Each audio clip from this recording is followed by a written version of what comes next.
I used to do information technology work for a company that dealt with chemicals. The place has since been shut down, but I worked there for about 4 years.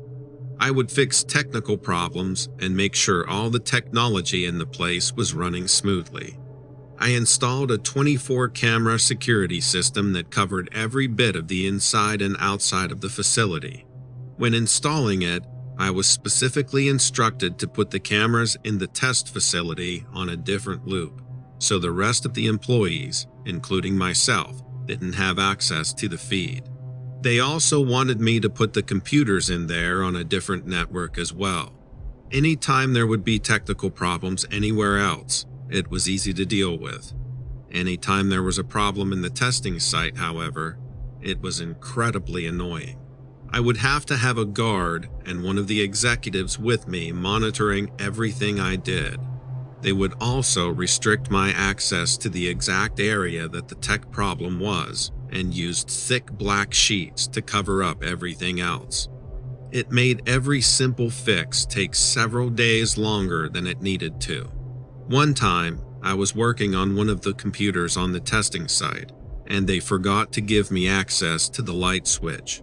I asked for access, and finally just ended up fixing the problem with a flashlight. It was ridiculous, but they were very careful about revealing anything that happened in that area. One day, I was talking with some of the workers when we heard several screams come from the testing site. I checked the security monitors to figure out where it came from, but didn't see anything out of the ordinary. Of course, we didn't have eyes on the testing site, so I got on the radio and asked if everyone was okay. All the workers were fine, but everyone on the testing site was on a different radio signal. It was a breach of protocol, but we all went to the testing site doors, pounded on the doors, and asked if everyone was okay. There were faint sounds of people scurrying around on the other side, but nobody responded to us. Suddenly, about 10 men with rifles and hazmat suits came in and ordered everyone out of the facility. We all waited in the parking lot for about an hour, and a man in a suit pulled up and told us all to go home for the day. The next day, I was about to leave for work when I got a call that the facility was shut down for a week and that I would be paid for the week off. I asked if everyone was okay, and they said they weren't at liberty to disclose any information and they would let me know when to come back to work. I got in my car and drove by the facility, and the gates were closed.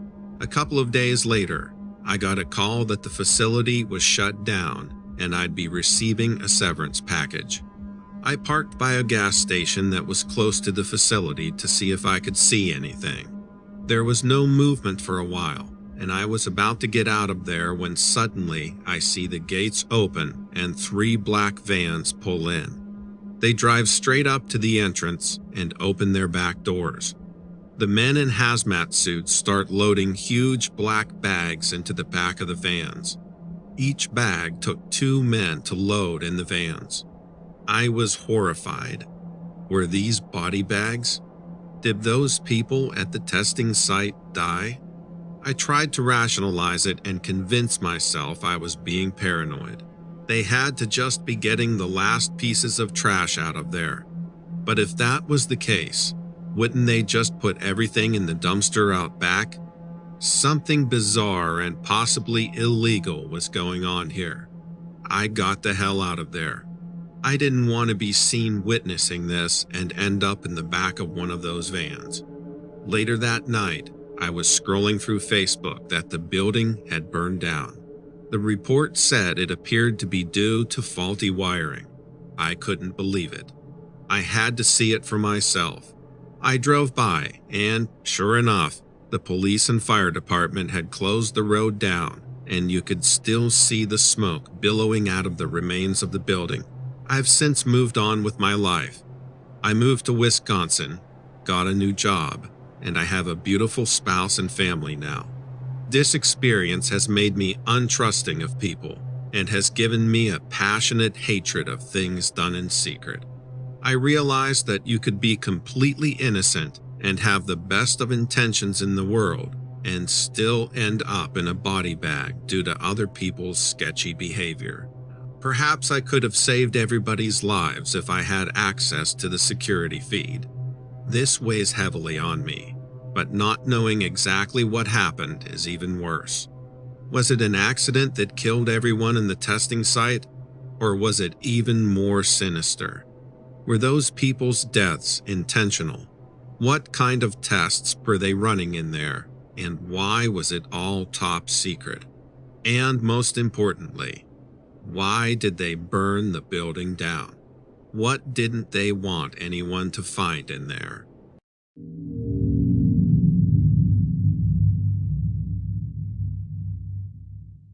Back when I was training for the National Park Service, I was living in Pennsylvania. Some of the other trainees and I had the opportunity to do some field work in a rural area. There wasn't much up there besides farmland and miles of deep woods. We spent the days focusing on things like search and rescue and wilderness first aid. We were so young back then, in our early 20s, so when we were off duty, we were known to let loose a little bit. One weekend, it was around midnight, and we had spent a few hours fooling around, telling stories and building a bonfire up in one of the cow pastures. In order to get back to our lodging from the pasture, we had to walk about half a mile through the woods and across another field. One of the guys had a habit of messing with us on our way back. He loved to try and spook us as we crossed the field. We started walking back, and as we emerged from the path, we started hearing loud rustling noises in the trees along the edge of the field, maybe 50 yards away. We all ran into the middle of the field and were looking around and laughing, thinking he was going to spring something on us. We sat down in the field and waited for the attack. After about 5 minutes of the intermittent leaf rustling and no sign of our buddy, we got more serious and started debating whether it was a black bear or some other big animal. But the sound was distinctly the sound of footsteps, like something bipedal stomping around.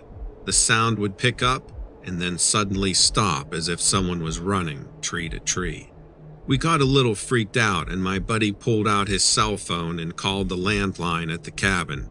He walked a little ways in the direction of the house, while my other friend and I stayed sitting down, staring in the direction of the noises. Suddenly, something ran out of the tree line. I will never forget this image for as long as I live. At that point, it was about 25 yards away, and there was only a half moon out, so there wasn't much light to make out the details.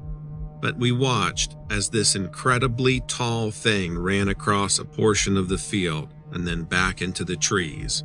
It was skinny, with disproportionately long limbs, and in the dark appeared to be a solid light gray, white color.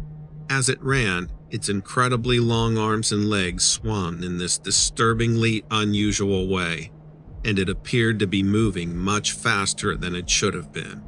Then it suddenly stopped and looked right over at us. I was riveted. I was watching it and trying to convince myself that it was our friend dressed up in some crazy costume, but there was no way.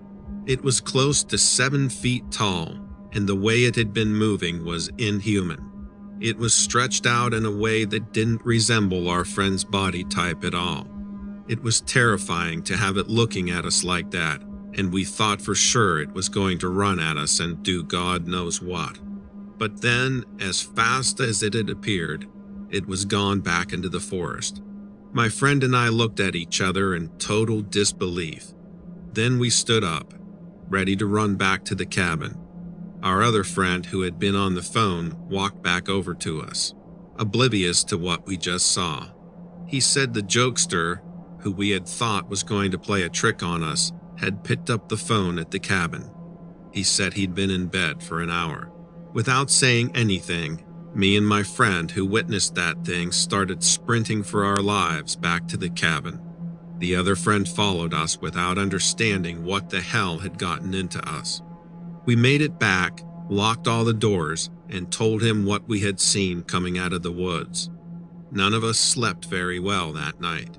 We could have sworn that we kept hearing something banging on the side of the house and windows. I mean, it could have been the wind or whatever, but the vision of that creature was absolutely petrifying. I'm telling you, if you had seen it, you wouldn't believe it. It was not something you would think existed on this earth. It wasn't an animal. It was some kind of impossible humanoid thing that you would think only existed in the movies. As someone who doesn't usually believe in the paranormal, it's not a story I tell often, but the two friends who were there and I still talk about it regularly, and it scares the crap out of us. Sometimes I'll try to look up mythological creatures or whatever to see if there are accounts of such a thing in that area, but I haven't come up with a reasonable explanation. I don't know what to believe, but I know what I saw, and it's safe to say you're never going to catch me in that part of the woods again, especially at night. I really enjoy my work as a park ranger, but I also really enjoy being armed and ready for whatever strangeness I might encounter. After that happened, I wasn't as quick to dismiss people who had weird stories to tell. So far, I haven't had a direct experience like that again, but I have entered places where I felt like no good was going to come of me going any further.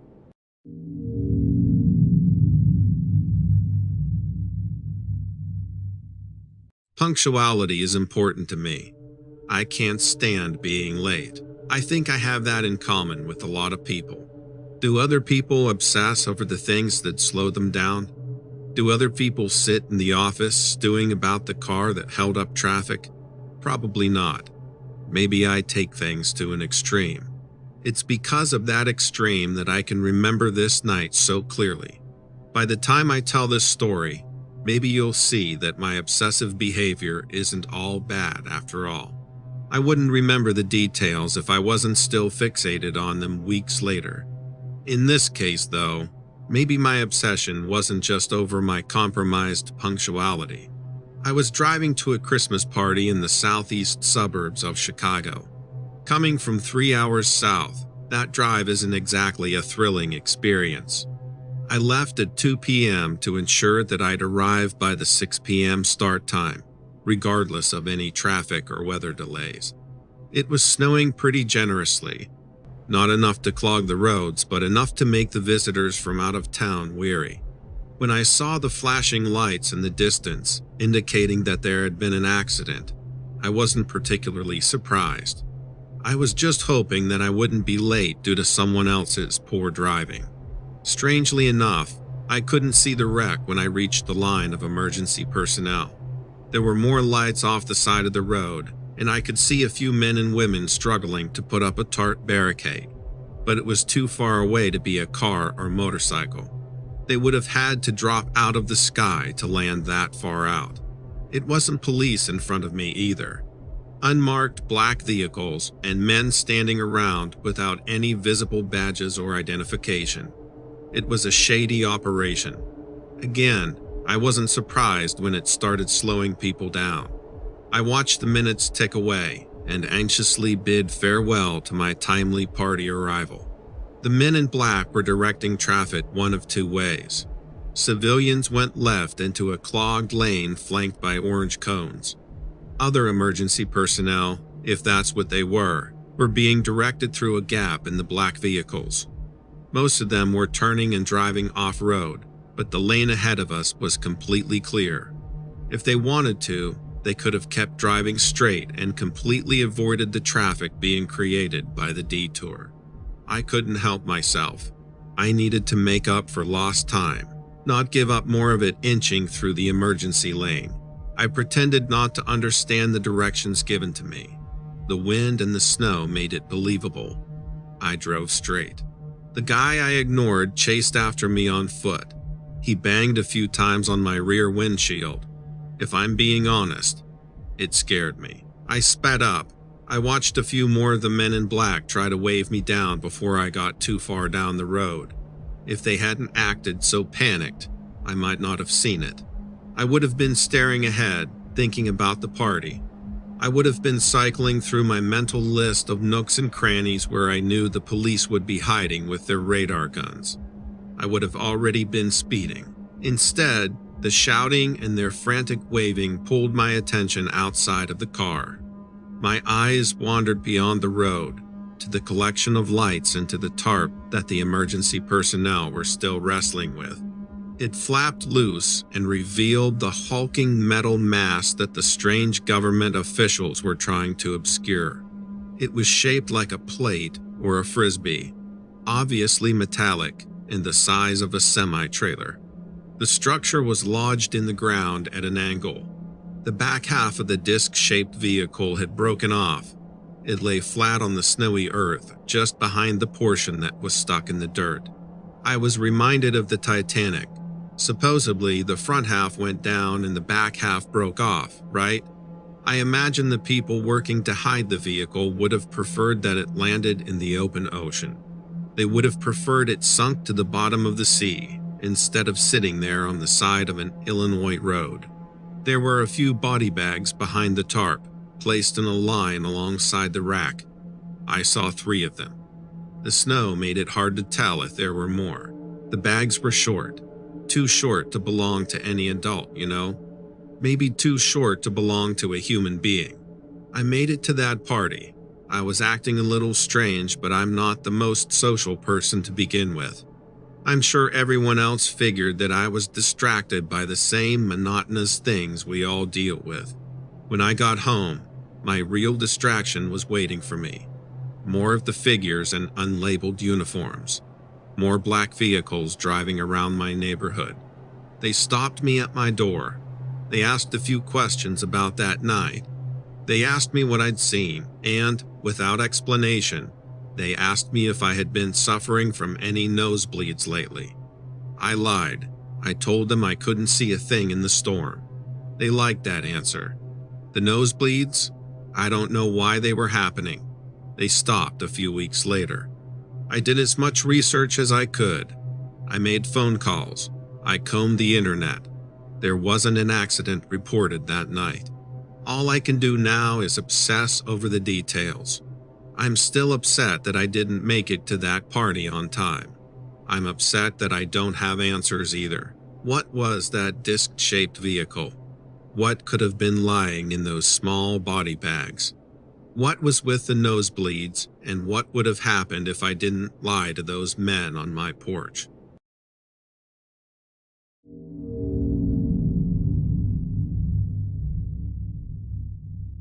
Actually, I don't know what it is.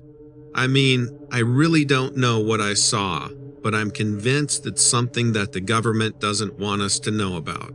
I'm sure of that. I work on an oil rig, drilling wells out in the Gulf of Mexico. It's a good setup mostly. We do 2 weeks on, 2 weeks off, and the pay is higher than most jobs on land here in South Louisiana. The rig I work on is big, and I'm part of a crew of almost 100 people. We'll work around 12 hours a day while we're on our 2-week hitch. We're just off the coast near Venice, Louisiana. When we're off duty, there's a gin, a theater room, and a few pool tables. Lots of the guys are into fishing, and they do that when they're not working. I never got into it until I got on the rig, but I let my buddy Jackson hook me up. He's got all the gear.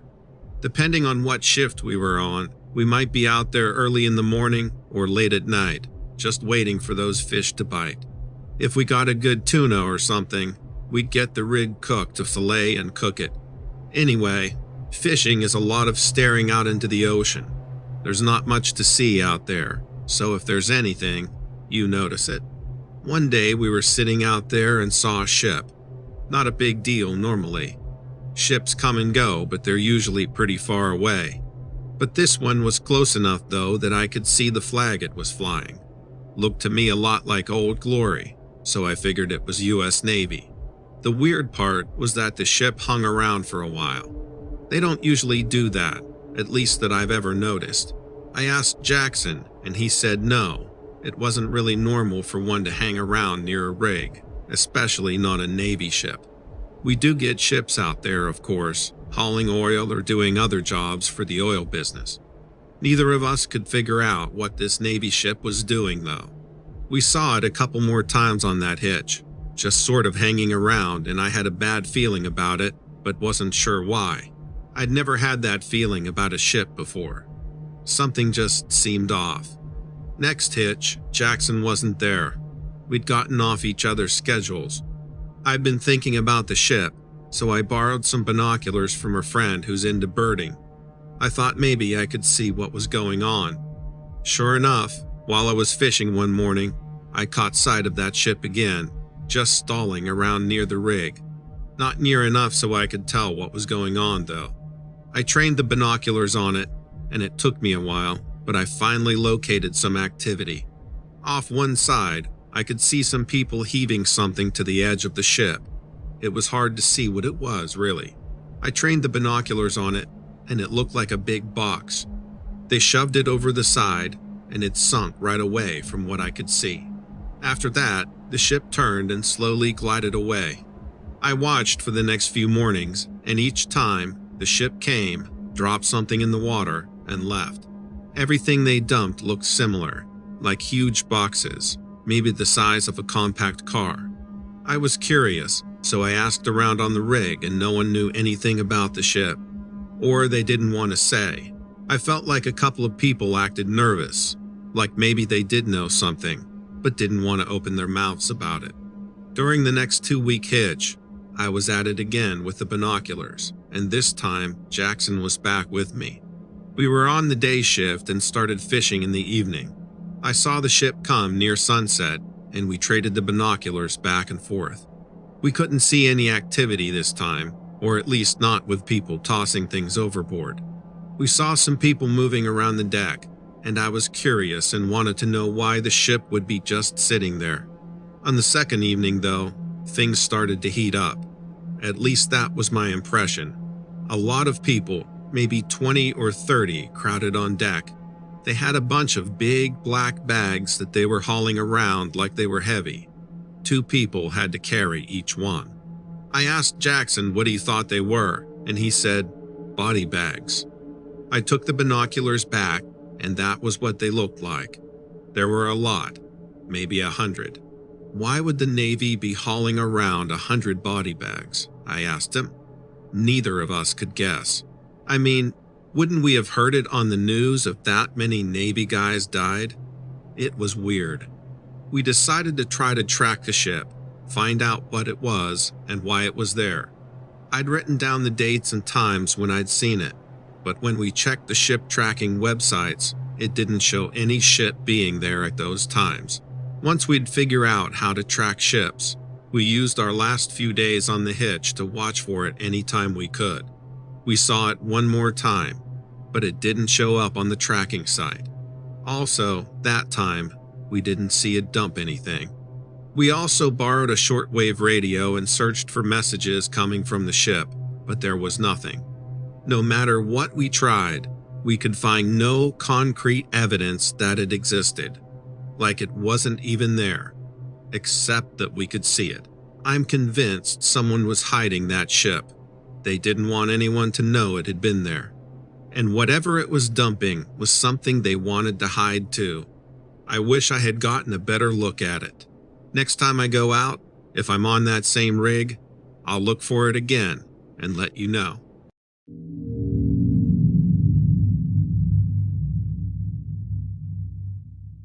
I was driving home from work. I live about 45 minutes from work, and I work pretty much every day. I take the drive so often that I usually just kind of zone out on the way home and listen to music. I was tired, and I'm ashamed to say I fell asleep behind the wheel. The next thing I know, I wake up and I've crashed headfirst into a tree. The airbags went off and the car was smoking, but I wasn't seriously hurt, thank God.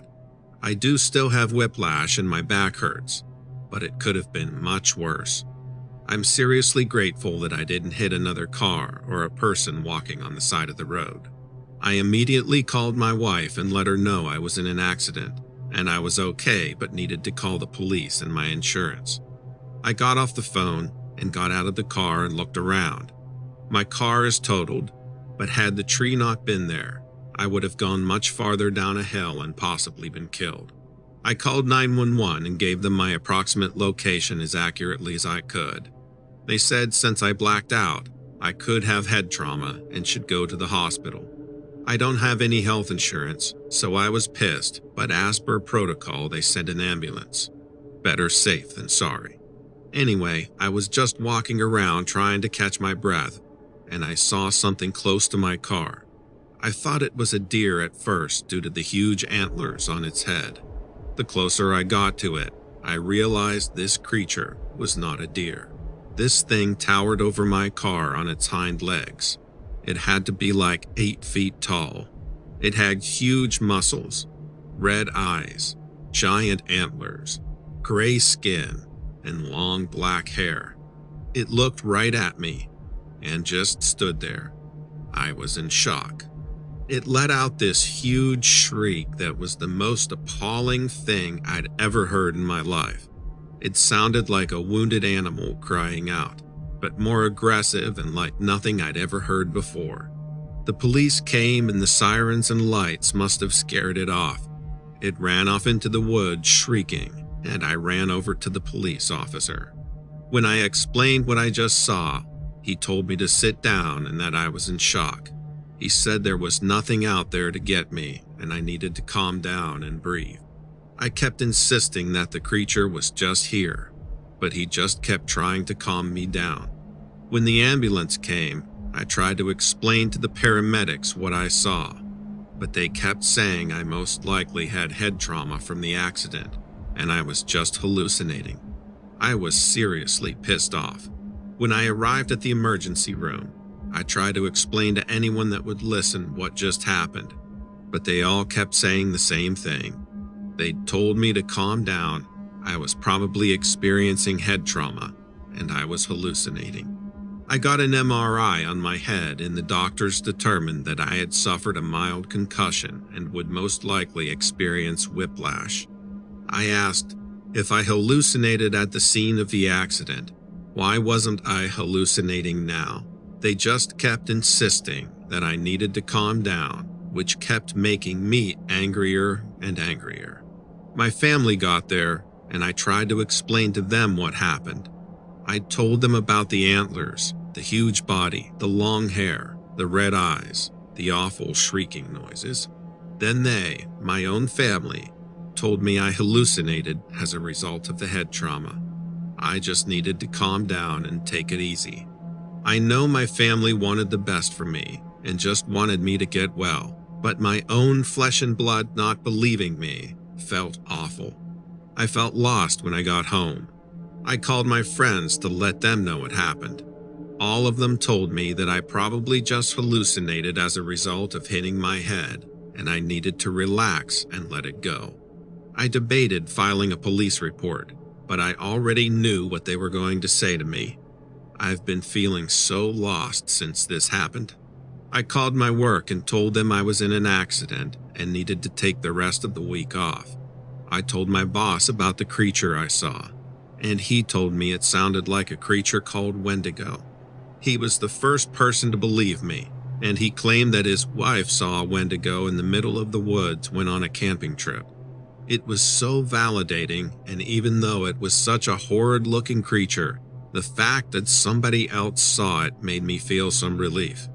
My boss's wife and I are planning on getting together at some point to discuss our experiences with the creature that very well could have been a Wendigo. If anybody else out there has had a similar experience, please let me know. I would love to talk about this further. The fact that so many people don't believe me, especially the people closest to me, is very difficult to bear. I haven't questioned my sanity at any point during all of this, but if everybody in my life thought I was crazy, that might eventually weigh heavily on me. It's good to know I'm not alone going through all of this.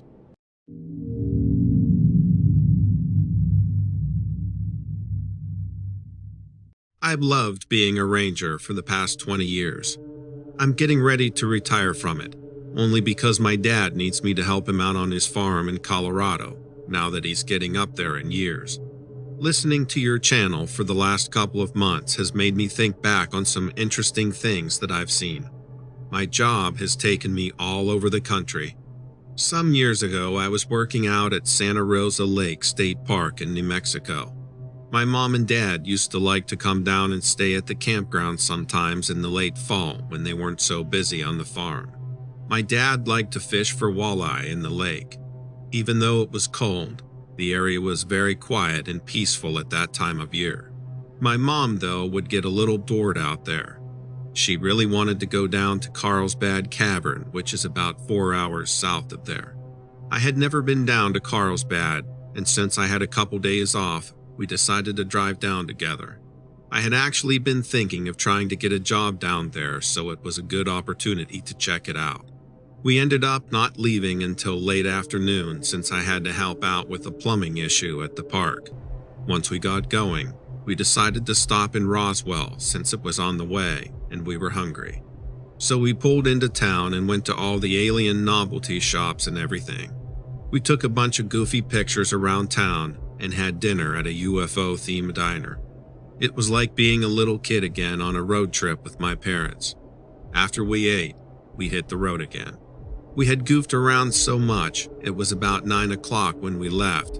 We intended to drive the remaining hour and a half and check into our hotel room. If you've ever been to Arizona or New Mexico, you know about the typical endless desert roads. It felt like we were out there all alone. The road was monotonous, with barely any cars. It seemed like we were away from civilization in the darkest night. About an hour outside of Roswell, right around 10 o'clock or so, is when we first noticed it. My dad was the first to point it out. At first, he sounded curious more than anything. We all strained our eyes to see what he was pointing at through the windshield. Up in the sky were two incredibly bright lights. They were bigger than airplane lights and were directly in front of us in the direction we were traveling. They were definitely not planes or helicopters. They seemed to be literally chasing each other around in the sky. They would go up, down, back and forth, and then turn around on a dime. Then they would literally stop and reverse backwards in less than a second. It sort of reminded me of the way dragonflies fly. We were all mesmerized. I mean, it was very striking the way these things were moving. Of course, the fact that we were near Roswell, New Mexico, made the whole thing seem ludicrous. Like, how cliché can you get? I pulled over and we all looked at each other, and it seemed like it was a joke or something. We watched for a few minutes, and then I pulled back onto the road. Then the second incident happened. Whether it was related or not, I don't know. Out of nowhere, our tire just popped. It wasn't just a blown tire. We heard a loud bang and then saw sparks. I stopped the car and we got out to find that the tire was entirely mangled. It was scattered through about the last 50 feet of the road with nothing left on the rim. No way. I swear that was one of the only times I'd seen my dad visibly unnerved and shaken by something. Probably less than a minute later, when we had all stopped trying to explain the tire and looked back up, there was a series of lightning strikes. It was like these thunder clouds had suddenly formed and the two bright lights were moving together behind the clouds. They started traveling toward us, and as they approached, they seemed to be losing altitude. As they got lower, they cast everything in a weird blue glow and lit up the landscape. I seriously thought aliens were invading. Anyway, within a minute or two, they had swept past us and disappeared toward the north. And within a minute of the creepy light disappearing, the clouds were gone too, and we could look up and see the usual stars. We were incredibly motivated to get out of there and had that tire changed in record time. It was a huge relief to drive away from there and get to our hotel. It was really frustrating to not be able to access any information about what could have been going on. We kept listening to the news to see if there would be any mention of a strange weather occurrence or anything, but we didn't hear anything out of the ordinary at all. We were just glad that we had all been together when it happened. Anyway, Carlsbad Cavern was really spectacular. It was definitely worth the trip down there to see those incredible formations. The echo in there is unreal. It's amazing how much effort went into making that national park accessible. We spent way more time in there than we thought we would. I didn't end up getting hired there, but I was actually glad to get back to my familiar stomping grounds. That whole trip felt really surreal. My parents still get pretty weirded out when that encounter gets brought up. It was absolutely wild.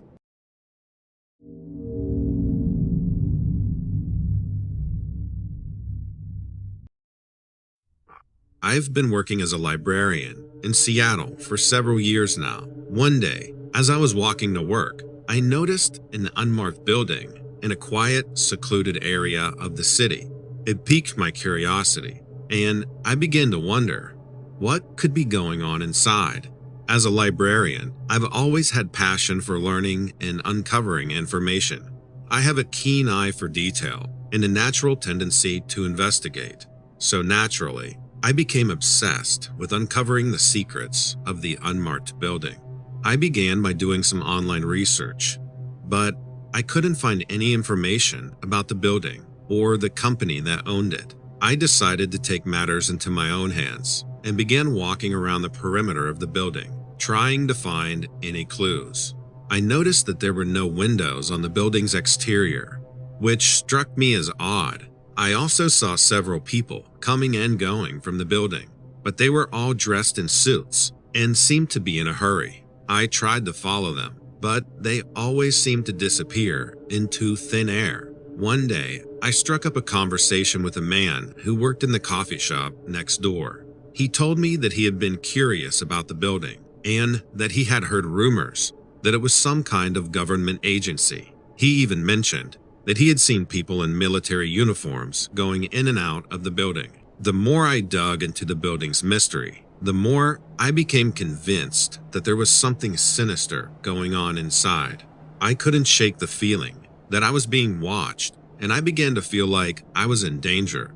I started to become paranoid and anxious, and I had trouble sleeping at night. I knew I had to get to the bottom of the mystery, but I didn't know where to turn for help. Everywhere I went, I would see people and think they were watching and following me. These men in suits started coming into the library every day and wouldn't leave until we closed, and then just sat in the parking lot until I left. It really freaked me out. One night, as I was walking home from work, I noticed a black car with blacked out windows following me. I tried to tell myself it was just me being paranoid again, but it stayed behind me, following my every move. I quickened my pace and started running, but the car sped up and pulled alongside me. A man in a suit rolled down the window, showed me his pistol, and told me to get into the car. I was terrified. I didn't know what to do. The man in the car took me to a parking lot of an abandoned building where there was nobody around. He started interrogating me about my investigation into the unmarked building. He told me that it was classified information and that I had to stop looking into it and forget about what I had seen. He told me that if I didn't stop, I would be framed for murder and would rot in prison for the rest of my life. Then he dropped me off in front of my house and sped off. I was so scared, I was shaking. I didn't know where to turn and didn't feel safe in my own house. I wanted to run away and move, but it made me realize that I was onto something. Whatever was going on in that building was way worse than I originally thought, and something had to be done. I continued researching and investigating. I eventually discovered that the building was being used to conduct illegal genetic experiments on humans, and that the people coming and going from the building were scientists and military personnel involved in the project. I found an online community of people who agreed to take part in clinical trials for money and had ended up permanently altered as a result. Apparently, before signing, they were led to believe the tests were for allergy medicines or for sleep studies. Then they were subjected to horrific experiments that aimed to permanently alter their DNA. I knew I had to do something to stop the experiments from continuing, but I also knew that I was putting myself in danger by going public with the information. I reached out to a local journalist and gave them all the evidence that I had gathered. Shortly after that, all the information online was nowhere to be found. I couldn't believe it. I spent the whole night trying to find information about it, but there were no traces of their stories anywhere. Then one day, I was walking home from work when I found my apartment building was completely engulfed in flames. I lost everything, all of my belongings, my home, and most importantly, my sense of security. I didn't know who was responsible for the fire or if they were coming after me next. I had to leave Seattle and start over somewhere else. I decided to move to the East Coast, where I thought I could start fresh and leave my past behind. But the fear of being followed and watched never left me. I was constantly looking over my shoulder, never knowing whom to trust. I took a job at a small library in a quiet town, hoping to blend in and disappear. Even in this small community, I felt like I was being watched. I started to feel like I was going crazy. I couldn't sleep, I couldn't eat, and I couldn't concentrate on anything except the fear that someone was going to come after me. Eventually, I sought out a therapist, hoping to find some relief from my constant fear and anxiety. Through therapy, I was able to process the trauma I had experienced and developed coping mechanisms to help me manage my fear. But the fear never completely went away. Every time I saw a man in a suit, every time I heard a strange noise outside my apartment, and every time I received an unknown phone call, I was convinced that someone was coming after me. Years passed by, and I tried to live my normal life. I made friends, fell in love, started a family. I started to feel happy again, but the fear was always there. Eventually, I decided to speak out about what had happened to me. I wanted to shed light on the dangers of government secrecy. I joined a community of activists who fought for transparency and accountability. Through this community, I found a sense of purpose and a way to turn my trauma into something positive. I still lived in fear, but I knew I was making a difference in the world. I never forgot the lessons I learned from my experience. I learned to trust my instincts, be vigilant, and fight for what is right. While the fear never completely went away, I found a way to live with it and to use it as a source of strength rather than a source of weakness.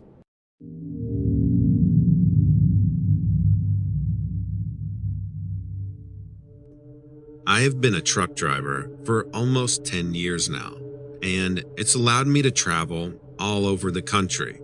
But there's one trip that I'll never forget. I encountered something on the road that I still can't explain, and it's been weighing on my mind ever since. I was driving through Oklahoma, headed towards Amarillo, when it all happened. It was early morning, and I had been driving for a few hours. But then, something caught my eye in the distance. At first, I thought it was just a bunch of debris floating in the water by the side of the road. But as I got closer, I realized it was moving. And then I saw its tentacles.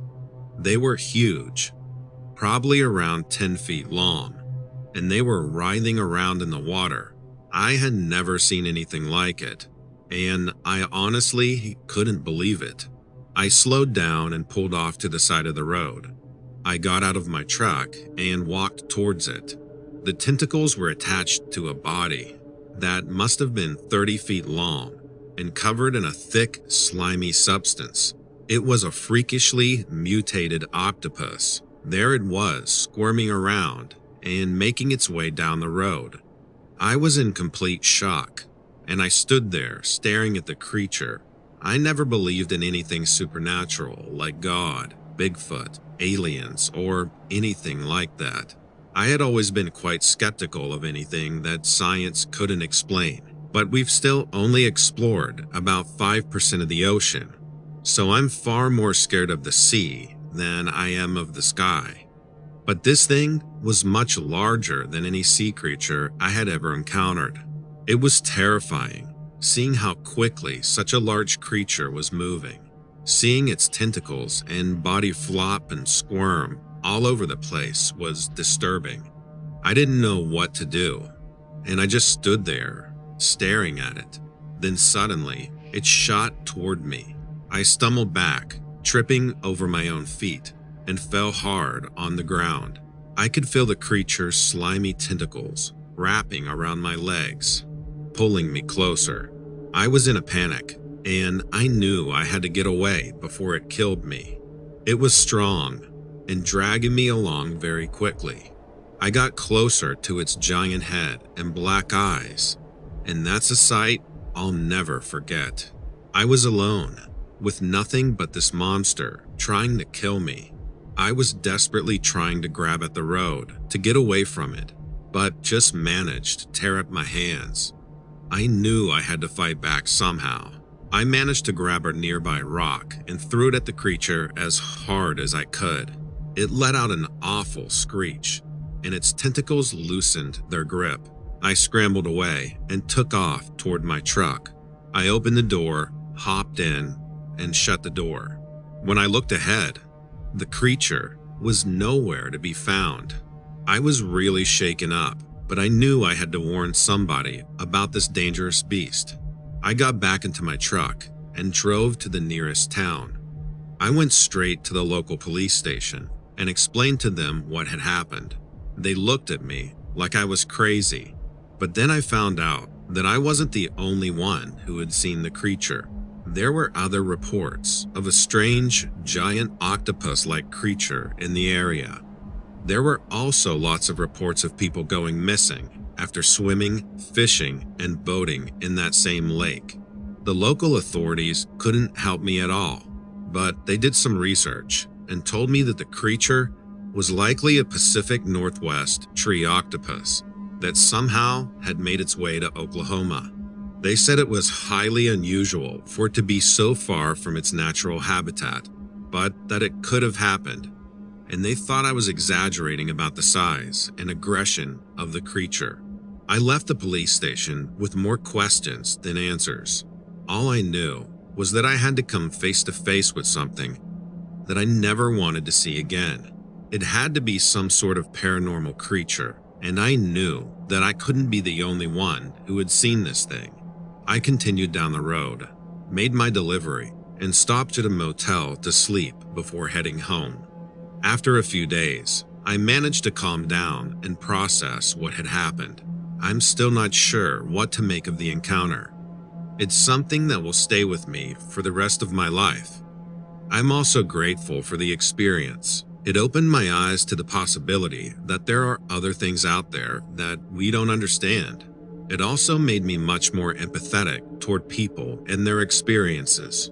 You don't know what people are going through every day. When I heard people complain, I would look down on them and think that they were just being negative. After going through this, I realized that everybody has unique experiences and perspectives, and they all have merit. In the following months, I kept my eyes open for any other strange creatures or phenomenon in that area. I started to read more about the paranormal and the unexplained. I eventually found out about a creature called the Oklahoma octopus. I freaked out, and it felt so validating that so many other people had seen what I had described. I have reached out to other people who have had encounters with the creature, and several who have lost family members who had gone into that lake and never come back. Many were convinced it had to be the work of the Oklahoma octopus. I often tell this story to people and am met with disbelief and criticism of my sanity. If I was just making this up, why would I pick a giant octopus?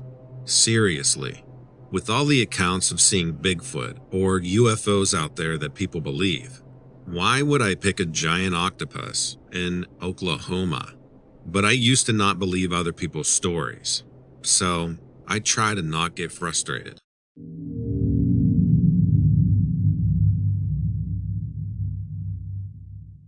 After a long year of work, I decided to take a much-needed vacation deep into the woods in Boone, North Carolina. I planned to spend my time hiking, camping, and disconnecting from technology. But little did I know how close to death I would come. I always thought Boone was gorgeous, but I'll never go back there. I had always loved nature and enjoyed exploring the outdoors. As a software designer, I spent most of my days in front of a computer, so I looked forward to this vacation to recharge and find inspiration for my next project. I had bought a week's worth of food, a tent, a lamp, a cot, and a sleeping bag. I was prepared to immerse myself in nature and have no contact with the outside world. I was really looking forward to it. It was my second day in the woods, and I had just finished a long hike. I settled into the campsite and lit myself a nice fire. As I was preparing to cook some food, I noticed something strange in the distance. There was a tall, dark figure watching me from behind a tree. I couldn't make out any details of the figure. It gave me a bad feeling. I was pretty sure it wasn't another person, but I had picked the spot specifically because I thought I would be alone there. The figure didn't move, and it really started to freak me out. I was trying to rationalize what animal it could be, but it looked like it was too tall and lanky to be a human. I couldn't think of any animal that looked like that. I cautiously approached the figure, trying to get a closer look. As I got closer, I saw something that made me feel sick to my stomach. It was a tall, humanoid creature with long, creepy, spindly arms. The scariest part about it was that it had no face. I was in shock, and I couldn't move. I just stared at him and couldn't believe what I was seeing. I tried to process what I was seeing, and it suddenly disappeared into the woods. I stood there, frozen, not knowing what to do. I wanted to run back to my car and leave, but I couldn't bring myself to move. I tried to rationalize what I saw. My mind was just playing tricks on me. It was just some punk teenager pulling a prank on me. It was just my imagination, but I knew what I saw was real and terrifying. The sun began to set, and I got a feeling like something was watching me. My hair stood up on edge, and I looked around to see what was watching me. I knew I needed to get out of there. I lived several hours away, and I intended on staying there for a week, but I wanted to go home more than anything. I started packing up as quickly as I possibly could. Then, I heard branches cracking in the distance and footsteps coming toward me. I was absolutely horrified, and I prepared for the worst. It felt like I was in a nightmare, and I couldn't wake up. Suddenly, the faceless man appeared right in front of me, and he wrapped his arms around me, and I felt like I was suffocating. I tried to fight back, but it was as if I lost all motor function, and I couldn't fight back, scream, or even breathe. I collapsed to the ground, trying to breathe desperately, and I could feel myself losing consciousness. The next thing I remember, I woke up in a panic, and the faceless humanoid creature was nowhere to be found. I was all alone, scared and deeply confused. After catching my breath and getting my thoughts together, I packed up my car and made my way back home. I probably got home at 5 a.m. the next day and got some sleep. I started having nightmares about my encounter, and I couldn't get it out of my head. I knew I had to find answers and figure out what that thing was. I initially thought it was a demon that had possessed me or stolen part of my soul. I researched it a lot and became obsessed with trying to figure out what had attacked me. I eventually found some articles about something called the Slender Man. I read several similar accounts people had experienced with the Slender Man. The most common victims appeared to be children. There was a famous court case about a child that brutally stabbed a friend 14 times at a birthday party to appease the Slender Man. I reached out to several experts and authorities on the paranormal, hoping to find some answers. One man told me the Slender Man was a supernatural being who preys on humans, causing them to go insane or disappear. He warned me to stay away from the woods, to never go back to the place I was attacked, as he'd likely be waiting for me. He didn't have to tell me that, though. I get nauseous every time I hear about North Carolina now. I realized that I was lucky to have survived my encounter with the Slender Man. I couldn't believe that something like this existed, and I would spend hours every night after work reading more stories about the Slender Man. Eventually, I knew I had to move on from this experience and try to live a good life. Otherwise, he wins. I knew I had to share my story with others. I needed to warn people about the dangers of the supernatural and to urge them to stay away from the woods of Boone. I couldn't shake the feeling of fear and anxiety that stayed with me long after my encounter. I had never felt so powerless and vulnerable before. But at the same time, my encounter had given me a newfound appreciation for life and a desire to make the most of every moment. If you ever go camping in the woods, don't go alone.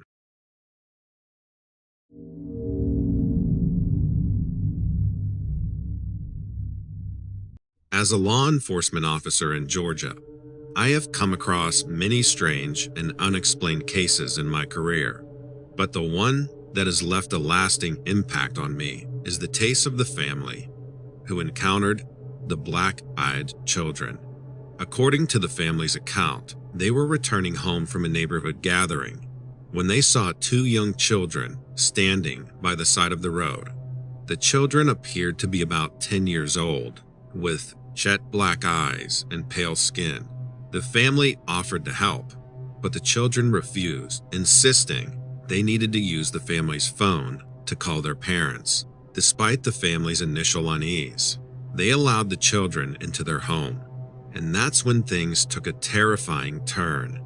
The children's behavior became increasingly strange and menacing, and the family began to fear for their safety. The family ultimately managed to get the children to leave, but their experience left them deeply traumatized. To make matters worse, the family's neighbor was found dead the following morning. The circumstances of the neighbor's death were mysterious, and the family began to wonder if the black-eyed children were somehow involved. As a law enforcement officer, it's my duty to investigate all cases of potential criminal activity, no matter how unusual or unexplained they may seem. I was determined to get to the bottom of what happened to the family and their neighbor, and to bring justice to those who have been harmed. The family, with their bizarre story, became my first suspects. But after questioning all the members of the family, I became convinced that they had nothing to do with the murder. Even the children's stories matched up, and I just don't believe that children their age could lie like that. They seemed genuinely shaken up by the black-eyed children's visit, and they visibly grieved the death of their neighbor they considered a close friend. I worked with the family to gather as much information as possible about their encounter with the black-eyed children. We combed through the neighbor's case file and examined any possible connections to the children.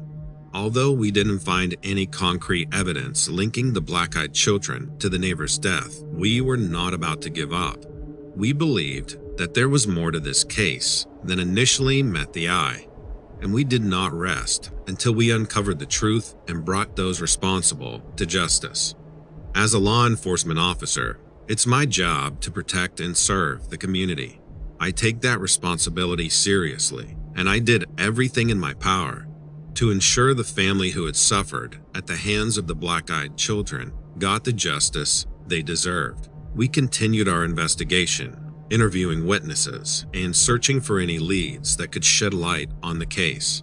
As we delved deeper, we began to uncover a series of bizarre incidents and unexplained occurrences that had taken place in the area over the years. There were reports of strange sightings and encounters, and several people even claimed to have seen the black-eyed children themselves. As we pieced the puzzle together, a picture began to emerge. It seemed that the black-eyed children were part of a larger phenomenon, one that had been plaguing the area for decades. We soon discovered that our investigation had taken us down a dark and twisted path, one that would lead us to confront some of the most terrifying and malevolent forces we had ever encountered. Despite the dangers, we refused to back down. We were determined to see this thing through the end, no matter what the cost. Finally, after months of painstaking work, we were able to connect the dots and identify the individuals responsible for the family's encounter with the black-eyed children and the neighbor's death. We discovered that there were many black-eyed cultists that had been operating in the area for years, claiming to use dark magic and other unspeakable practices to gain power and control. They would wear pitch-black contacts and prey on innocent children and indoctrinate them into the cult at an early, impressionable age. By the time we discovered the cult, there were over 100 members, of whom had been involved since childhood. It was an unspeakable crime against humanity, and it kept me awake countless nights.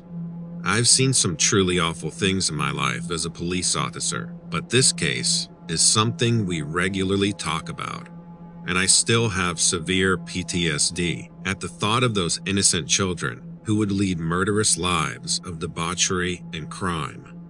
With our evidence in hand, we were able to bring the cult leaders to justice and put an end to their reign of terror. The families who had suffered at the hands of the black-eyed children finally had closure, and the community was able to breathe a sigh of relief. But even to this day, there are copycat criminals acting as cultists and committing heinous crimes. This experience has had a profound impact on me. It made me realize that there are forces in this world that we can't always explain or understand, and that we must still confront and overcome. It also reminded me of the importance of perseverance and never giving up in the face of adversity. I think that there is a special place in hell for the people that prey on the innocent. Children, the elderly, and the animals are targets of the cowardly, and even if they don't experience the hand of justice in this life, I know they will experience it in the next life. It keeps me awake at night sometimes, thinking about how something so evil could be happening in the very town I live in.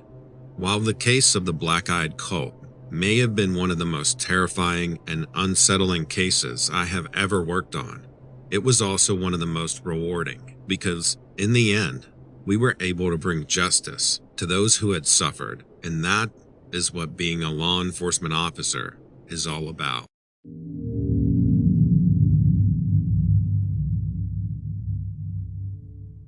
As a park ranger for several years, I have seen my fair share of crazy animal behavior and encounters, but nothing could have prepared me for what I'd find while responding to the calls about the recent animal deaths found nearby. I received multiple calls from concerned hikers and campers about dead animals with strange wounds appearing in the woods. As a California park ranger, it was my duty to investigate and ensure the safety of all wildlife in the area. But as I delved deeper into the investigation, I found myself in a situation I could have never imagined. I noticed the bizarre wounds on the dead animals were all within a 2-mile radius of each other, and figured whatever was causing these deaths would strike again nearby. I started routinely patrolling the area closely and made sure to visit multiple times a day. One day, I was patrolling the area in question when I saw something huge moving in the bushes. At first, I thought it was a bear, but as I got closer, I realized that it was much bigger than any bear I had ever seen. It was a huge beast with big black eyes, and it had long horns like a goat. The thing must have stood 7 feet tall and had huge muscles. The creature looked like it could have easily ripped me apart. I was freaked out and knew I had to do something. I slowly approached the creature, trying not to startle it. As I got closer, I realized that this was no animal I'd ever seen or heard of before. It had greasy, matted fur and was covered in blood. The more I looked at it, the more it freaked me out. I don't know what to do with this thing. Then the creature stared right at me, and I was in fear for my life. I tried to radio for backup, but the signal was too weak in that area.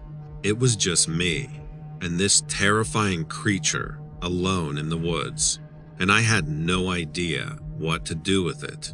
It made this awful clicking noise, and then suddenly charged at me. I was able to dive out of the way and pull out my gun. The thing had disappeared, and I took cover behind a tree. I stayed as quiet as possible and tried to make myself as small of a target as possible, as I was trained. Then suddenly, the beast emerged from the bushes and sprinted toward me. I was able to get a shot on him in the chest, and it let out this crazy roar. It ran off into the woods, and I started to track it, following its blood. Out of nowhere, the creature tackled me and pinned me to the ground. I had dropped my gun and was trying to reach for it. It was strong, and I thought it was going to kill me right there. The noises it made sounded demonic, and I'd never felt that defenseless before in my life. Its horns were warping my bulletproof vest and digging into my chest. I was frantically trying to get the thing off of me, and I was sure that I was going to die. I finally managed to grab my gun, and I fired one into its stomach, and it let out a high-pitched scream. It took off into the woods, and I crawled away as fast as I could. I was pretty banged up and bleeding, but I knew I had to get out of there. As much as I wanted to kill the creature and rid the woods of the danger, I needed some medical attention, and it was stupid to take that thing on all by myself. I got back to the station and could barely speak. My buddies rushed to my aid and were shocked to see all of my injuries. I explained to them what had happened, and I said a prayer thanking God that I made it back there. One of my fellow rangers mentioned something about a creature known as the Goat Man, that he had found out about it by similar wounds on prey that he had been seeing on animals in the area. He also said that there were lots of reports of strange animal deaths and disappearances that were attributed to this creature. I had never heard of the Goat Man before, and probably would have never entertained the possibility, but as he read the description of the creature online to me, it perfectly described what had almost killed me. As I recovered, I began to research more about the Goat Man and its origins. I found several accounts of people who had encountered the beast. The description always says it's half man, half goat, with long horns and over 7 feet tall. After my encounter with the Goat Man, I was on edge for a while. I made sure to warn all hikers and campers in the area to be careful and to report any strange activity they saw. I was left with a sense of disbelief and fear. The Goat Man seemed like something out of a horror movie, but I had seen it with my own eyes. It made me question whether other creatures might be lurking in the park that we know nothing about. In the weeks following my encounter, there were no more reports of strange animal deaths or attacks in the area. I wonder if the creature had moved on, or if it was still out there, waiting for its next victim. While some might dismiss the Goat Man as a legend or myth, I know it's real. It's a reminder that there are lots of mysteries in the world that we need to uncover. As a park ranger, it's my duty to protect the park and its inhabitants, but I now know that I must do so with the knowledge that there are things out there that are beyond my understanding.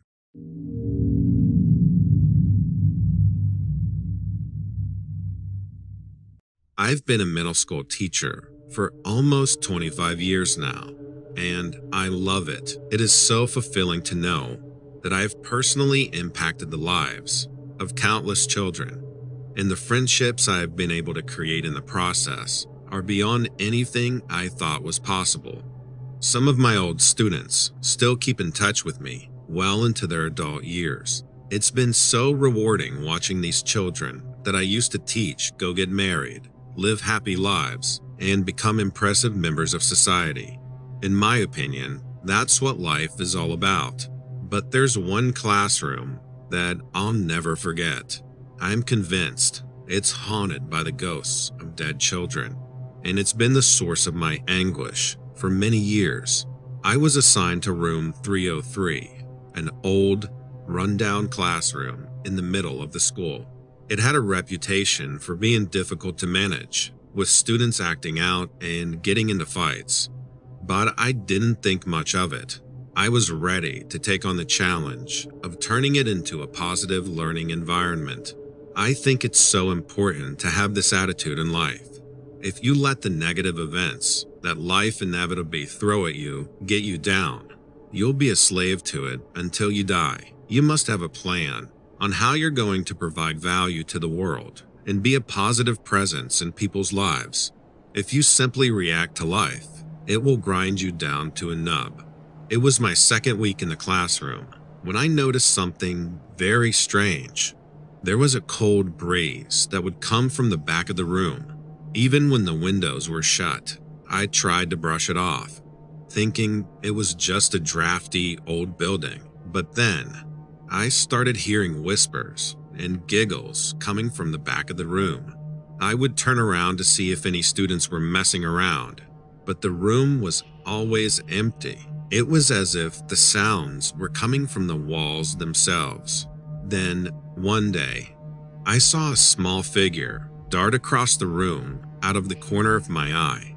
I turned around, but there was no one there. That's when I started to get really spooked. I couldn't explain what was happening in the classroom. I tried to talk to other teachers and administrators about what was happening, but they just brushed it off as my imagination. I felt alone and didn't know what to do. When my class would end, I would say a prayer, asking to cleanse the classroom of negative entities and protect myself and my students from the dark forces that were making themselves known to me. But things only got worse. Students started complaining about seeing strange shadows moving across the halls and feeling cold spots around their desks. They would come to me after class, asking if I had seen anything strange. I didn't want to scare them, so I would always tell them that it was just their imagination and there was nothing to fear. But I was scared too. I started to have trouble sleeping at night, always wondering what was causing the strange occurrences in my classroom. It got to the point that I felt like something was always watching me, even in the comfort of my own bed. One day, I stayed late after school to grade papers. As I was packing up my things, I heard children's laughter coming from the back of the room. But when I turned around, I saw a black shadow figure standing in the corner. It was small, like a child, but I couldn't make out any features.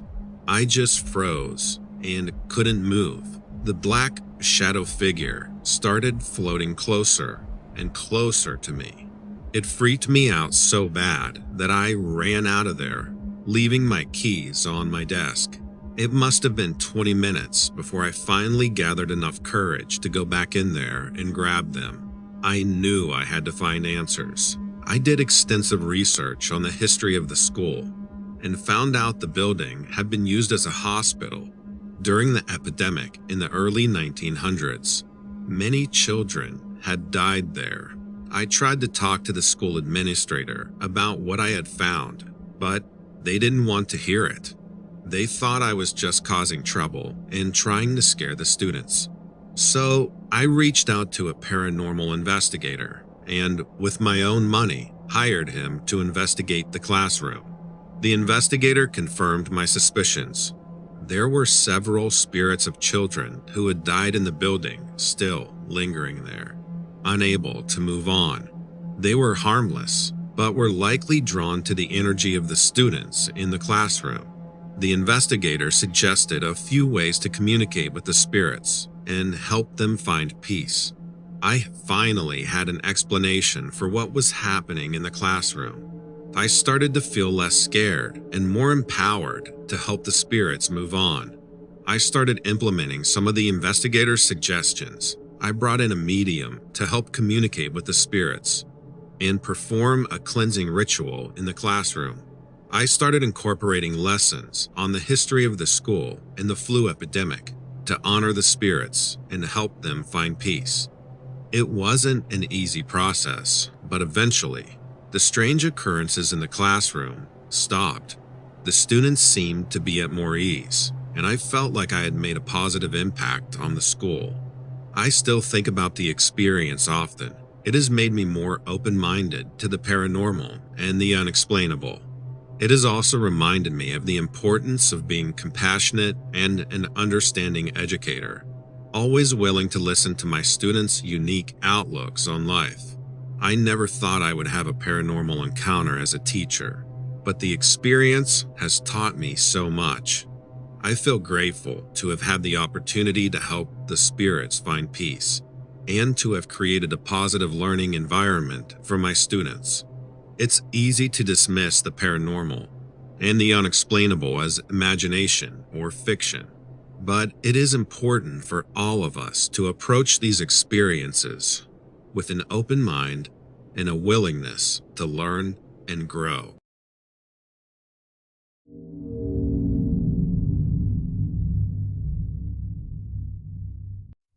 I've been a contractor for many years, but this one job I took on last summer was unlike any other I have done, and it made me question my sanity. I was hired to renovate an old Victorian house that had been vacant for over a decade. The moment I had stepped onto the property, there was something that just felt off about the place. But at first, I just attributed this feeling I got to the physical state of the house. It was pretty much in shambles. The trees that surrounded the house were so overgrown, and they blocked out most of the sunlight. The front gate, which must have been magnificent back in the day, was rusted shut, and I had to use bolt cutters to get it open. All the landscaping had completely gone to waste, and the stairs leading up to the door were so sketchy, I didn't feel safe walking up them. This was going to be a serious job. Pretty much everything about the place needed to be redone. The roof, the shutters, the windows, the porch. I mean everything. The money was fantastic though, so it seemed like I would have been stupid to say no to the job. The front door was probably gorgeous at one time, but now it had graffiti all over it and was completely ruined. I opened the door and the stale air that hit me was suffocating. The main foyer was incredible though. The sun came in from my skylights on the roof, and I didn't know what to look at first. The tile work was incredible, and it had unique design that wouldn't work anywhere else. But in this house, it was perfect. The stairway, which went up 3 levels, was the most elaborate I had ever seen. The railings were mahogany, with gorgeous hand-carved etchings all throughout it. There was a balcony on the top floor, which looked like it was suited for a king. There was intricate archistructure that framed everything, and I can't imagine how much time it would have taken to do all of this by hand. In its heyday, it must have been like walking into the Sistine Chapel.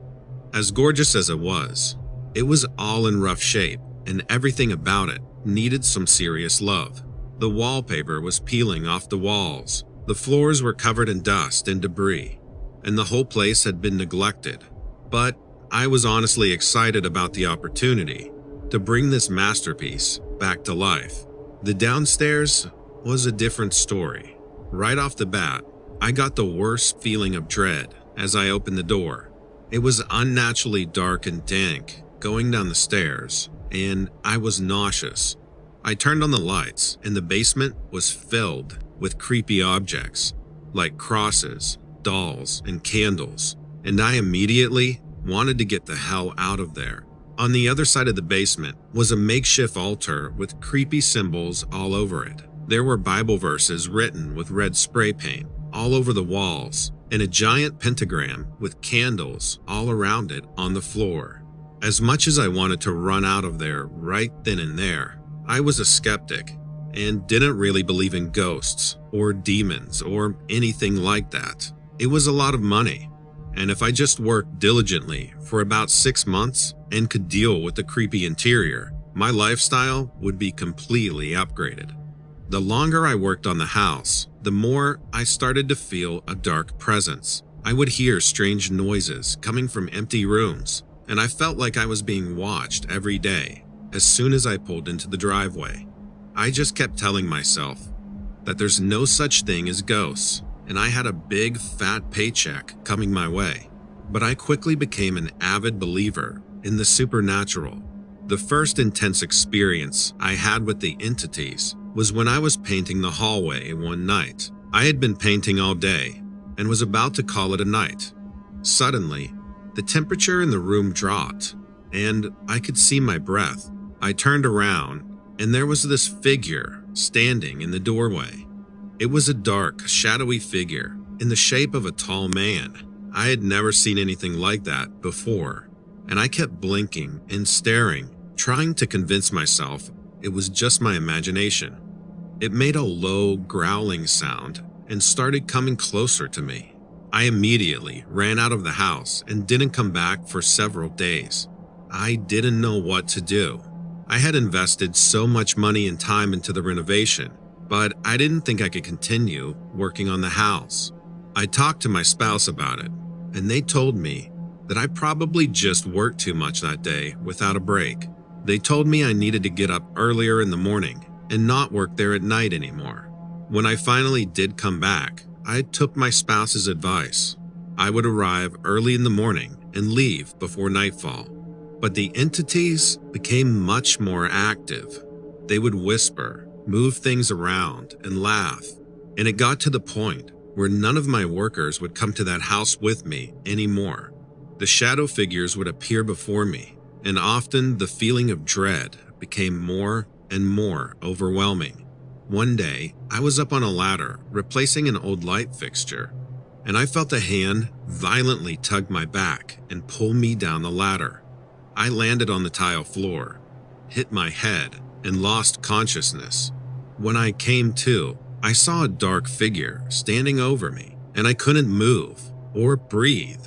I was desperately trying to breathe, and the figure just stood over me for what felt like an hour. Then it vanished, and I gasped for air and ran out of there.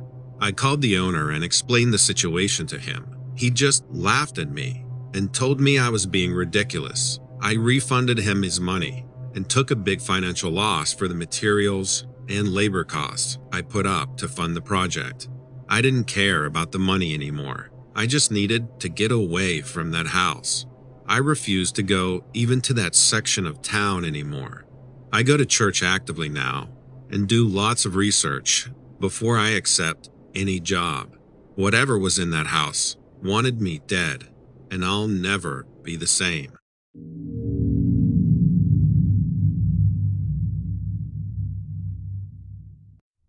I lived in rural West Virginia my entire life. I have always been deeply interested in the unknown, the supernatural, the paranormal, or whatever you want to call it.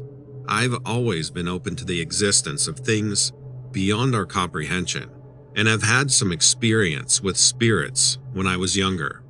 I've always believed in the existence of aliens, but had never seen any UFOs or anything like that. One night, however, I experienced something that would make even the most skeptical person a hardcore believer. I have a hunting cabin in the woods, and it's by far my favorite way to relax. It's a pretty sweet little setup, and there's nobody around to bother me. I can just disappear from the world and forget about my responsibilities for a while. There's no Wi-Fi, no cell service, and no civilization around for miles. The more I visit my cabin, the more grounded, centered, and successful I am in my life. I encourage anyone out there who hasn't been in the woods for a while to go alone and just take it all in for a while. It does wonders for the mind and soul. One night, I was packing up my car to head back home when I noticed a bright light in the sky.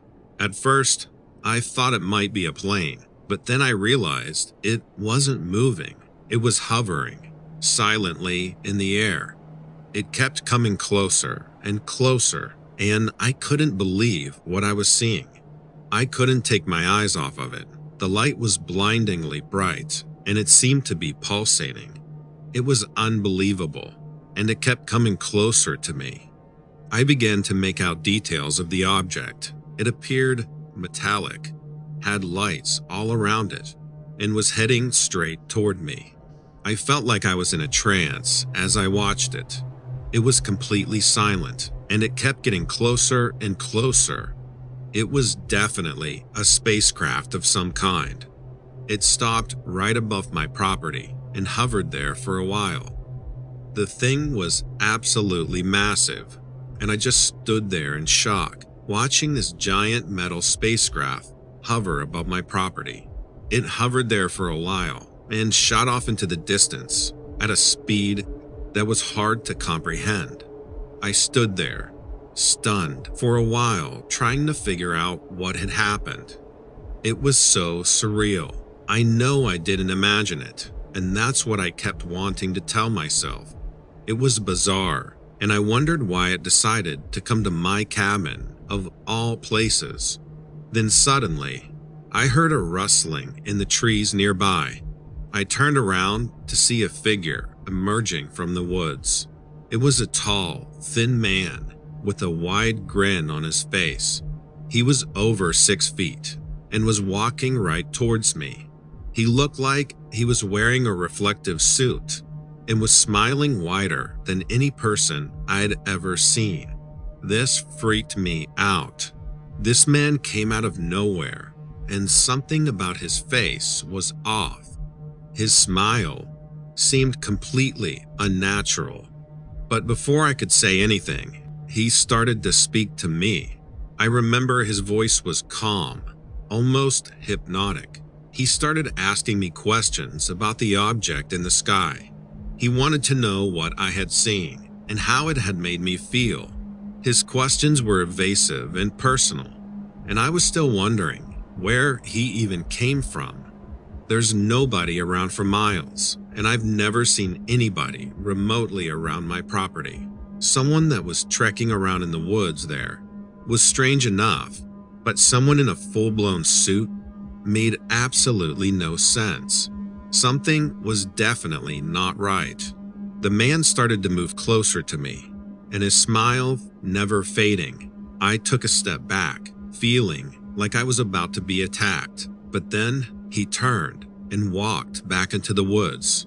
I didn't know what to do. I knew I had to find some answers. I went home and started researching what I had experienced. I was shocked when I heard about a strange man named Indrid Cold, also known as the Smiling Man.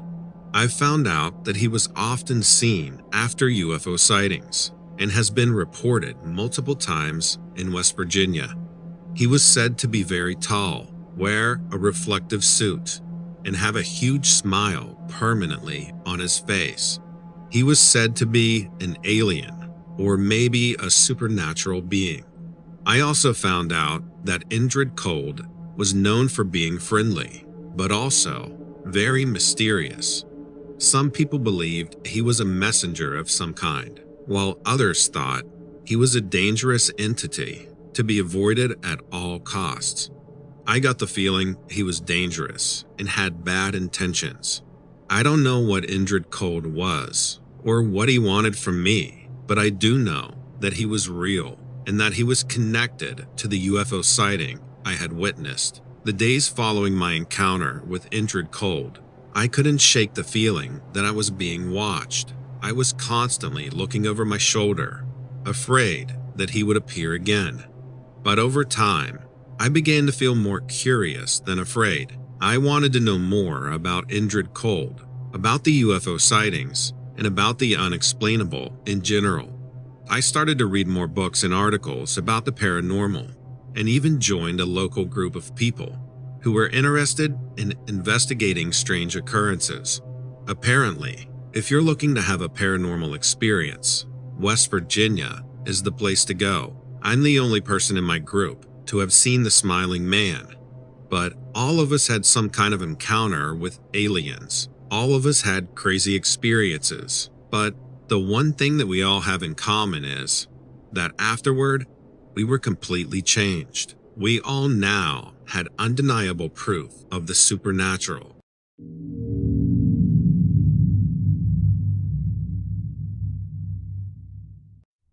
I've been a farmer in Oregon for over 30 years, and I've never seen anything like this before. It all started a few months ago when I noticed some of my sheep were getting killed. At first, I thought it was just a coyote or a wolf, but the wounds on the sheep were too big for either of those predators. I started to investigate, and that's when I found the claw marks on some of the trees. They were huge, easily 3 times the size of any claw marks I had ever seen before. I grew up on this farm, and I've always been a man of the land. I've seen a lot of strange things over the years, but I always had an explanation for them. This was something else. I had no idea what was killing my livestock, and it freaked me out. I'm not a man who scares easily, but this was something I couldn't explain. I was out late one night trying to catch whatever was killing my sheep. I had my flashlight in hand and was making my way through the fields when I saw it. It was a huge gray and black cat, easily 6 feet long and as tall as my hip. It had bright, glowing, yellow eyes and massive teeth and claws. I knew immediately that this was the creature that had been killing my livestock. I followed the creature as it moved through the fields, keeping a safe distance. It was moving fast, but it was hard to keep up with. But I was determined to get a better look at it. I followed it to the edge of the property, where it disappeared into the woods. Over the next few weeks, I saw the creature several more times. It would come onto my property, attack one of my sheep or cows, and then disappear into the woods. Each time I saw it, it seemed to be getting bolder, coming closer to the house, and staying a little longer. I tried to tell some of my neighbors and friends about the creature, but they all thought what I was seeing was a mountain lion. I showed them pictures of the wounds and the claw marks on the trees, but they kept insisting it was a mountain lion. I've dealt with many mountain lions in my time. This thing was larger than a panther, and it had to be stopped before I lost all of my livestock to it. I knew I had to take matters into my own hands and find out more about this creature. One night, I was out in the fields when the creature appeared again. This time, it didn't run away. It crouched down, low, as if it was getting ready to pounce on me. I really thought I was going to die. The creature moved closer and closer to me, and I didn't know what to do. I could see its muscles tense, ready to attack. I was panicking, and I didn't have a gun or any other weapon on me at the time. Just as I was bracing for the attack, it turned around and ran away into the night. I was relieved, but also terrified. I knew I couldn't keep living like this, constantly afraid of the giant cat that was out there in the woods. I started doing research on the internet, trying to find out what kind of creature I was dealing with. I found some information about the Blue Mountains panther, which matched the description of what I kept seeing. Apparently, over 500 people have reported seeing what they were sure was the Blue Mountains panther. I talked to other farmers in the area and found out that many of them had seen the same creature. Several of them had their livestock killed by them too. While this was certainly validating, it was also very concerning. Was this the same creature killing all of our livestock, or was there some sort of previously unknown species of huge cat growing in population? I set up cameras and traps in the area, hoping to catch a glimpse of the creature. After a few weeks, I managed to capture a clear picture of the Blue Mountains panther. I started researching ways to protect my livestock, and I eventually found a way to build a fence that was tall and strong enough to keep the Blue Mountains panther out.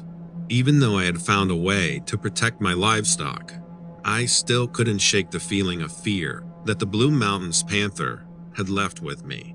I had lived on this farm my entire life, and I had never felt so helpless before. At the same time, I couldn't help but feel a deep sense of respect for the creature.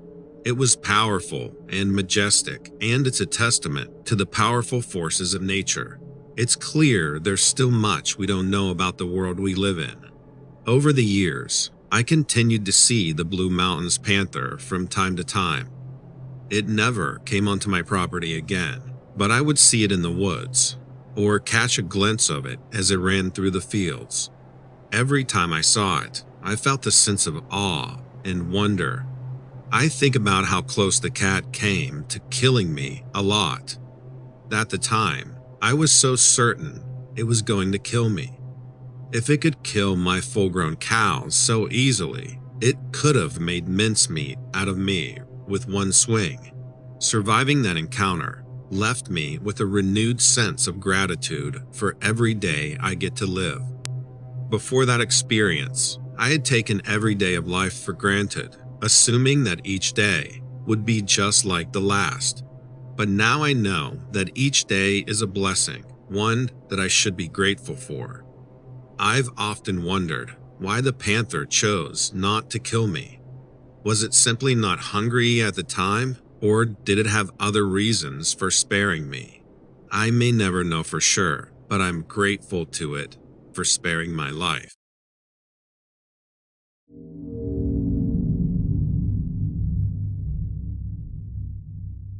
I had been long-distance dating a girl in New Jersey for almost a year. She was everything to me then, and I planned on proposing to her during my visit. Shortly after I arrived, she broke up with me, and I was devastated. I had been planning on staying for a week, so I got a hotel and tried to collect my thoughts. It had been a couple of days, and I didn't leave the hotel room once. So I Googled things to do around, and it said Carnegie Lake was a good place to visit. I decided to go, hoping to clear my mind and make the best of an awful situation. I headed to Carnegie Lake to be alone with my thoughts and be in nature. I had always loved the outdoors and the peace it brought me, but that day, I encountered something that would forever change my life. It was unbelievably crowded, but after walking around for a while, I was able to find a spot that was secluded. There was a beautiful view of the lake and the surrounding woods. It was a good place to just walk around and take in the sights. I guess my ex told my mom that she was worried about me, so my mom kept calling me repeatedly, feeling very emotional from everything that was going on. I threw my phone into the lake. I regretted this, but it is what it is. We do what we do. As I was walking along the lake, I noticed a strange movement in the water. At first, I thought it was just a log or a tree trunk, but then it stood up on two legs. It was a creature I had never seen before, with the body of an alligator and the head of a man. I figured it had to be my sleep deprivation and recent trauma playing tricks on me. But then the creature started walking toward me. It had bright yellow eyes and was about 6 feet tall. It had large teeth and huge claws and started coming at me faster. I freaked out and started walking backward. Then, all of a sudden, it sprinted at me. I turned away and ran as fast as I could. I couldn't believe what was happening, and I was in fear for my life. The lizard creature might be the last thing I ever saw. I started screaming for help as loudly as I could. I was in a complete panic, and I didn't know what to do. I was running for my life, and it felt like there was no escape. I was sure that I was going to die, and I felt completely helpless against this horrific thing. Suddenly, I tripped and fell, and the creature was on me in an instant. Its jaws closed around my arm, and I felt its teeth sinking into my flesh. The pain was unbelievable, and seeing my blood sent me into a frenzy. I screamed in agony, grabbed a nearby rock, and bashed it as hard as I could repeatedly in its eye. Finally, it let go of me, and I took off into the woods. I ran as far as I could without looking back until I couldn't anymore. I collapsed on the ground and hid behind a tree. After I was sure it wasn't following me, I took my shirt off, grabbed some sticks, and made a tourniquet to stop the bleeding. I began making my way out of the woods, completely in shock. Was this creature waiting for me to come out? Had it followed me into the woods? And was it going to strike? I knew I had to get some medical attention as soon as possible, so I ran toward where I parked my car. At some point, I blacked out and woke up in a family's car. They explained to me they found me collapsed and bleeding, and they were taking me to a hospital. If it hadn't been for that family, I probably would have died. At the emergency room, the nurses didn't believe my story about the reptile man, and apparently, there are no alligators in New Jersey. They told me I was in shock from the incident and just needed to calm down. The doctor said he'd never seen a wound like mine before, and they'd have to take me into emergency surgery to save my arm. When I woke up, my mom was sitting next to my hospital bed. She had driven all the way from Florida to New Jersey to see me as soon as she found out I had had surgery. I tried to explain to her what had happened to me, and she didn't believe me either. She still doesn't believe me to this day. She told me it was probably an alligator, and when I told her that alligators don't live in New Jersey, she told me that I was probably hallucinating from the pain medicine. My ex didn't even visit me in the hospital after we dated for a year. In hindsight, I guess I dodged a bullet, but at the time, that hurt worse than the creature's bite. I had a lot of time on my hands after that due to the bed rest that my doctor had ordered. I spent a lot of time researching and trying to figure out what the hell almost took my arm off. Turns out, I'm not the only person to see a reptile humanoid in New Jersey. There are many reports of a so-called Gator Man in New Jersey. The first sighting of the Gator Man was in 1973, and there was even an official statement made by a New York City conservation naturalist about him in 1977. After being called a liar by every single person I had told this story to, it was nice to find out that a city official publicly acknowledged the creature's existence at one point in time. Don't ask me if ghosts or aliens exist, but I do know for a fact the Gator Man is real. I hope I never see him again.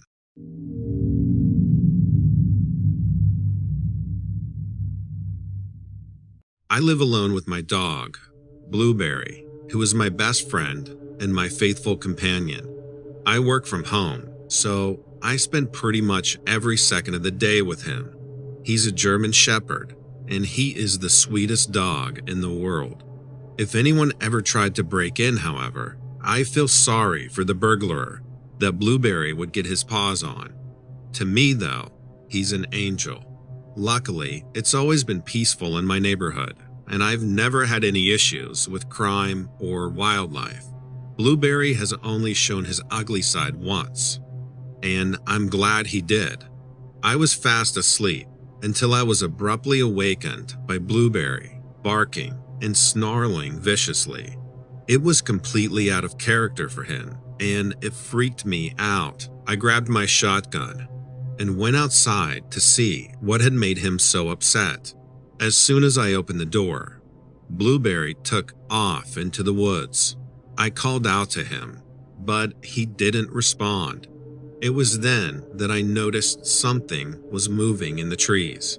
At first, I thought it was just a bear, but as it came closer, I realized it was a creature I'd never seen before in my life. It was hideous and didn't look like anything that belonged in this world. It was tall and had long, muscular legs that bent backwards at the knees and an extremely small upper body. It was walking in an odd manner, like it wasn't used to its own body. I couldn't believe what I was seeing. I was in shock and couldn't move or think. I didn't know what to do. So I just stood there, watching it as it moved closer to me. I knew I had to protect myself, so I raised my shotgun and aimed it at the creature. It continued to approach me, and I knew I had to fire. I pulled the trigger, but nothing happened. I had forgotten to load the gun. I was in a panic, and I knew I had to get away before it killed me. As the creature got closer, Blueberry suddenly appeared out of nowhere and leaped onto it. I was grateful for him coming to my rescue, but I was terrified that it was going to kill Blueberry. The creature was huge and could have easily crushed him. I felt helpless and didn't know what to do to help my dog. Blueberry was barking ferociously and snapping at the creature, and it was looking threatening at my dog. As I ran towards the beast, it kicked Blueberry and flung him across the yard. I swung my shotgun at the creature as hard as I could and was able to strike it in its chest. It let out a weird, high-pitched screech. I grabbed Blueberry and ran back into the house. I locked the door and loaded up my shotgun as quickly as I could. When I went back out to confront the creature, it was gone. I asked my neighbors if they had seen anything, and they all said no. They had no strange sightings or encounters with the creature, and I'm pretty sure they think I'm insane now. I took Blueberry to the vet the next day. He had broken his leg, but otherwise was fine. I was grateful it wasn't worse, but I was mad at whatever that thing was that hurt my pal Blueberry. I wanted to see it dead. When we got back from the vet, I spent that day and night sitting on the porch and hoping to see it again, so I could get rid of it once and for all. I never saw it again, but I became obsessed with figuring out what the creature was. I put out cameras and traps to get it, but only captured harmless critters. I researched for weeks and weeks about what I saw, but there was nothing that matched the horrendous thing that attacked Blueberry and me. I stumbled across some information on a creature called the caramel creature that matches the description of the creature I saw. It was described as 7 feet tall with huge, muscular legs and no arms. It also said to walk with its knees bending backward. While the one I saw had arms, they were so tiny, so I could see how someone would think it had no arms. Plus, the man that saw the caramel creature only saw it from afar. I also found some information about a creature called the Fresno Nightcrawler. This creature's description is pretty much dead on with what I saw. It is said to have a very small torso and arms with huge muscular legs. It also walks with its knees bending backward. The Fresno Nightcrawler, however, is said to be very short and about 5 feet tall. The creature that attacked Blueberry was over 7 feet tall. So after researching obsessively, I left more confused, frustrated, and without answers. I felt helpless, and I feared for Blueberry's safety. I know I can't be the only person to have dealt with this creature. It is so distinct looking. If you saw it, You would never forget it. Over the next few weeks, I kept a close eye on Blueberry and made sure to never let him out of my sight. He is since completely healed and is his usual happy self. I, on the other hand, wander the woods constantly after work, looking for signs of the creature. I check the camera footage and traps every day, and have yet to find any closure on what attacked my dog. I'm grateful for every day that Blueberry and I have now. If things had gone differently that night, I don't know what I would have done. If anyone has any idea what creature attacked me, please reach out. Any information to give me closure, help me capture the creature, and help me sleep better at night would be greatly appreciated.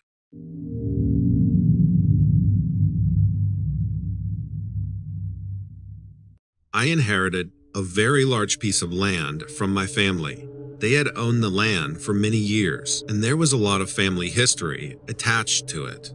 I was thrilled to have the opportunity to keep it in the family for many years to come. I spent a lot of time exploring the property, looking for interesting things to discover. I had heard stories from my parents about an asteroid that had crashed into the land many years ago. I was always fascinated by the thought of a crater, but had never gotten the opportunity to venture that far out and see it for myself. Shortly after I inherited it, I got a map out and tried to find exactly where on the property the crater might be.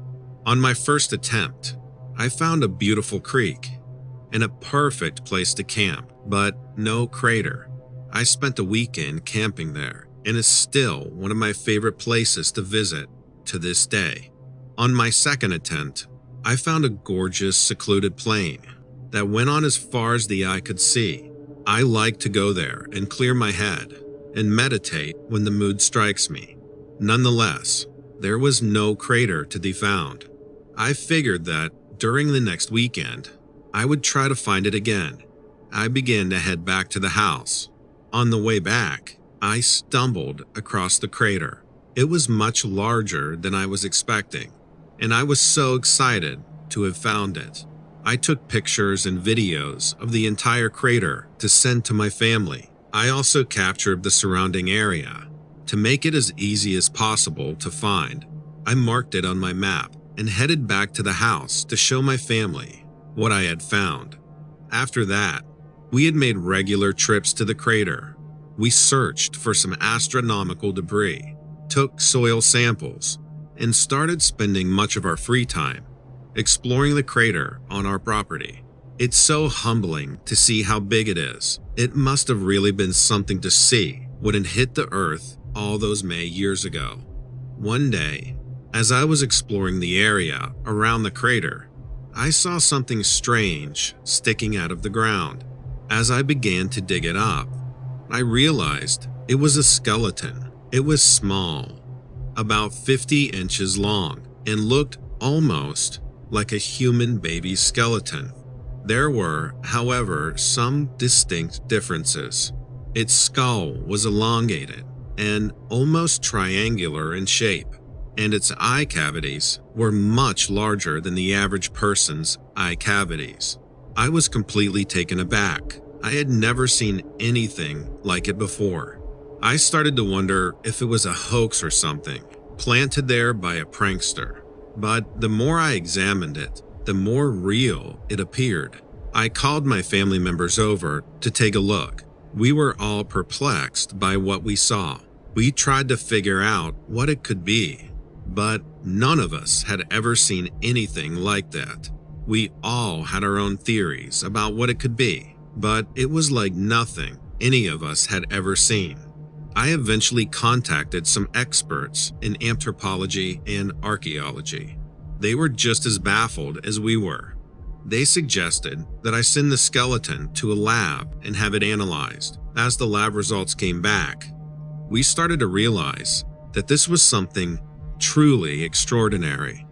The experts were stunned by what they had found.